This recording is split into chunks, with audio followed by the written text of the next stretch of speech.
జల్పల్లిలో మోహన్ బాబు ఇంటి దగ్గర ఉద్రిక్తత చోటు చేసుకుంది. అక్కడ ఏం జరుగుతుందనే విషయాన్ని కవర్ చేసేందుకు వెళ్లిన మీడియాపై మంచు మోహన్ బాబు దౌర్జన్యానికి పాల్పడ్డారు. వారి చేతుల్లోని మైక్లను లాక్కుని ఆవేశంతో నేలకేసి కొట్టారు. గేటు లోపలికి వచ్చేందుకు ప్రయత్నించిన వారిపై దాడి చేశారు. అక్కడే ఉన్న పోలీసులు ఆయనను అదుపు చేసేందుకు ప్రయత్నించారు. మీడియా ప్రతినిధులను బౌన్సర్లు బయటకు పంపించారు.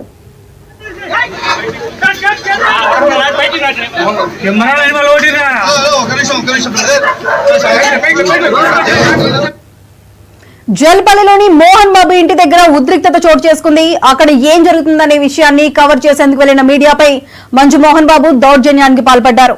వారి చేతుల్లోని మైక్లను లాగేసుకుని ఆవేశంతో నేలకేసి కొట్టారు. గేటు లోపలికి వచ్చేందుకు ప్రయత్నించిన వారిపై దాడి చేశారు. అక్కడే ఉన్న పోలీసులు ఆయనను అదుపు చేసేందుకు ప్రయత్నించారు. అయితే మీడియా ప్రతినిధులను బౌన్సర్లు బయటకు పంపించేశారు.